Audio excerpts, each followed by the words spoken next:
17 महीने बाद मनीष सिसोदिया को सुप्रीम कोर्ट से मिली जमानत। हमें लगता है कि करीब 17 महीने की लंबी कैद और सुनवाई शुरू न होने के कारण अपीलकर्ता को त्वरित सुनवाई के अधिकार से वंचित किया गया। दिल्ली शराब नीति मामले में सुप्रीम कोर्ट ने ये दलील दी है। नमस्कार दोस्तों, आपको बता दूं कि सुप्रीम कोर्ट ने शराब नीति मामले से संबंधित आम आदमी पार्टी के नेता और दिल्ली के पूर्व उप मुख्यमंत्री मनीष सिसोदिया की जमानत याचिका स्वीकार कर ली है। सुप्रीम कोर्ट ने केस की सुनवाई करते हुए कहा कि अगर जांच एजेंसियां जल्दी सुनवाई सुनिश्चित नहीं कर सकती तो वे अपराध की गंभीरता का हवाला देते हुए जमानत का विरोध भी नहीं कर सकती। कोर्ट ने कहा कि 400 से अधिक गवाहों और हजारों दस्तावेजों को देखते हुए भविष्य में भी बहुत जल्दी सुनवाई पूरी होने की कोई संभावना नहीं है।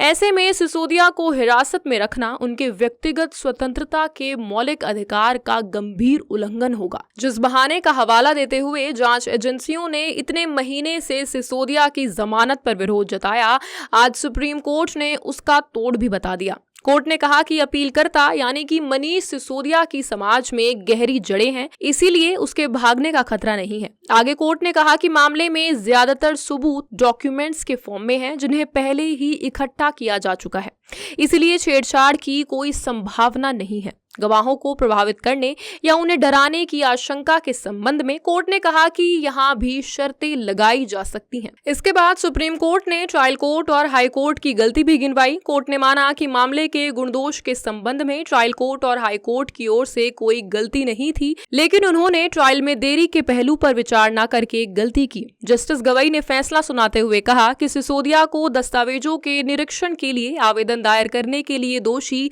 नहीं ठहराया जा सकता, जिसमें अभियोजन पक्ष के अप्रमाणित दस्तावेज भी शामिल हैं, क्योंकि वे निष्पक्ष सुनवाई सुनिश्चित करने के लिए आवश्यक हैं। ईडी और सीबीआई की इस दलील को खारिज करते हुए कि सिसोदिया को जमानत के लिए ट्रायल कोर्ट जाना चाहिए, कोर्ट ने कहा कि अगर उन्हें फिर से ट्रायल कोर्ट और फिर जमानत के लिए हाई कोर्ट भेजा जाता है तो यह उनके लिए सांप सीढ़ी का खेल खेलने के समान है। साथ ही खंडपीठ ने कहा कि किसी नागरिक को व्यक्तिगत स्वतंत्रता के लिए इधर उधर भटकने के लिए मजबूर नहीं किया जा सकता। फिर कोर्ट ने ईडी सीबीआई की प्रारंभिक आपत्तियों को खारिज कर दिया। कोर्ट ने यह भी कहा कि शीघ्र सुनवाई का अधिकार संविधान के अनुच्छेद 21 के तहत स्वतंत्रता का एक पहलू है। बेंच ने कहा कि मनीष सिसोदिया को शीघ्र सुनवाई के अधिकार से वंचित किया गया है।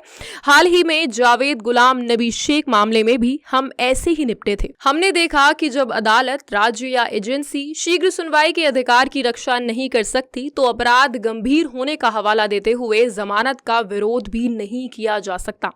अनुच्छेद 21 अपराध की प्रकृति के बावजूद लागू होता है। बता दूं कि मनीष सिसोदिया को कुछ शर्तों के साथ जमानत दी गई है। सुप्रीम कोर्ट के फैसले के अनुसार सिसोदिया को अपना पासपोर्ट जमा करना होगा। इसका मतलब सिसोदिया देश छोड़कर बाहर नहीं जा सकते। मनीष सिसोदिया को हर सोमवार को थाने में हाजिरी देनी होगी। धन्यवाद। जय हिंद।